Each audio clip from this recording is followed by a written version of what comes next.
From the Newstalk ZB newsroom, this is Newsfix. In this update, fears the government cares more about lining private company pockets than the environment. Minister Chris Bishop's detailed the process of choosing 149 projects for the FastTrack Approvals bill. He says all conflict of interest projects were handed on to other ministers. But Greenpeace Director Russell Norman says companies behind these projects have donated to the three parties in government. He says they've basically paid for a giant consenting process. The government is using the fast-track legislation to override the environmental protection so that they can cause massive damage for private gain. Growing fear the salvage of the sunken Manui is a ticking clock. The naval ship sunk off Samoa on Sunday after grounding on a reef. Samoan officials report the ship's leaking oil from three separate spots. NZDF officials flew over Samoa yesterday, confirming a light slick of oil which stretches from the mainland out to sea, covering about 365 metres by 60 before dissipating.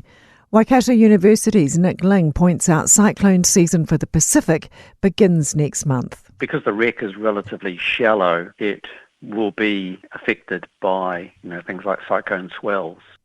Winston Peters has opened New Zealand's first annual convention with a crack at the news media and a vow to do better at the next election. Nearly 270 delegates have descended on Hamilton for the weekend-long event to talk policy and hear from the party's political heavyweights.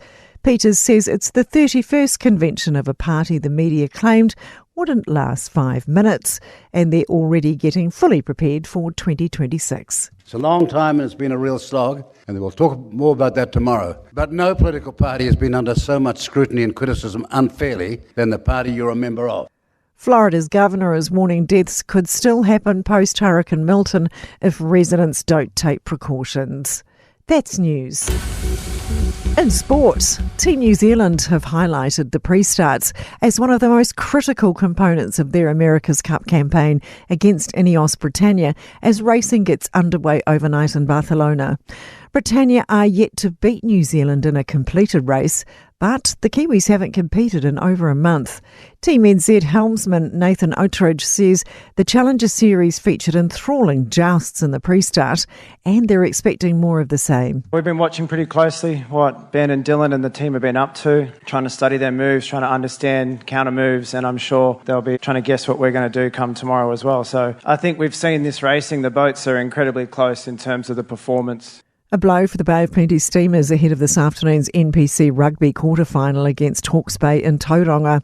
All Blacks prop at Pasilio Tosi has pulled out with injury, bringing Bennett Kumaroa onto the starting lineup and Philippe Vakasiuola onto the bench. Kick-offs at 2:05. That's sport. I'm Sandy Hodge. For more news, listen to Newstalk ZB live on iHeartRadio.